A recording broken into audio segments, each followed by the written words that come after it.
dari D3 Fisioterapi kelas B Poltekkes Kemenkes Surakarta. Saya akan menjelaskan tentang anatomi hati dan fungsi hati. Nah, apa sih hati itu? Hati adalah sebuah kelenjar terbesar dan kompleks dalam tubuh.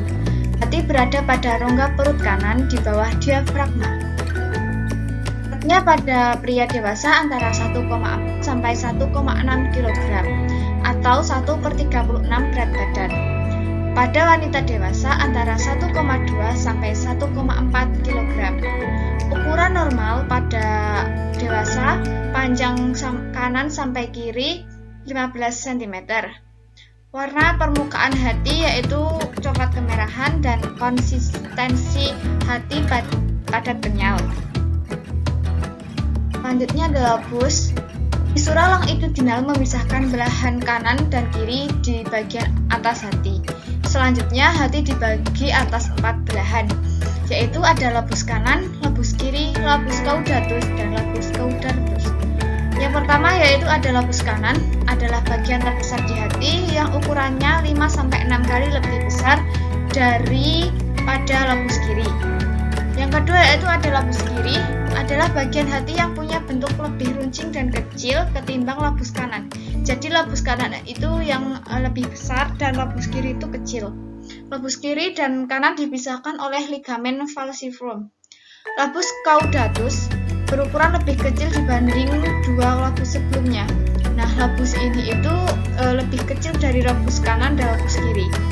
Letaknya memanjang dari sisi belakang lobus kanan dan membungkus pembuluh darah balik utama atau vena cava inferior. Yang keempat ada lobus caudatus, berada lebih rendah dari lobus caudatus dan terletak dari sisi belakang lobus kanan hingga membungkus kantong empedu. Lobus caudatus dan caudatus jarang terlihat pada gambar anatomi karena letaknya yang berada di belakang lobus kiri dan kanan. Selanjutnya yaitu empedu. Empedu terdiri atas kandung empedu dan salur empedu.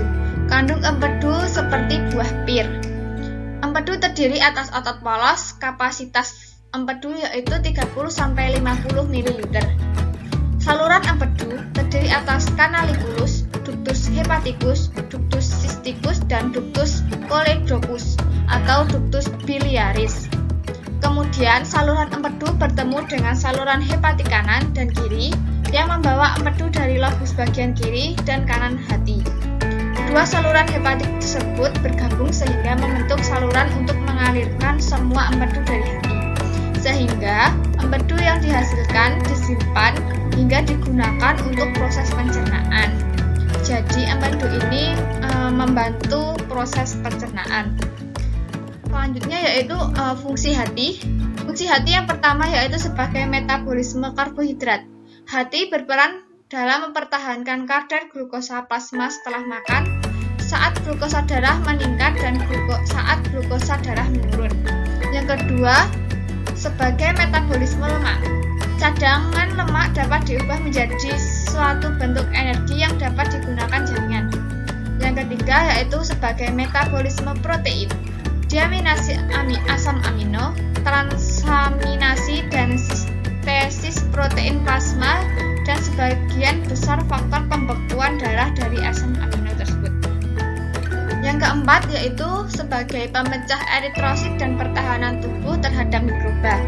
Hal ini disebabkan sel cover yang berada di sinusoid. Yang kelima, hati sebagai detoksifikasi obat dan zat berbahaya. Jadi hati juga berfungsi sebagai penetral obat dan zat berbahaya yang akan masuk ke dalam tubuh.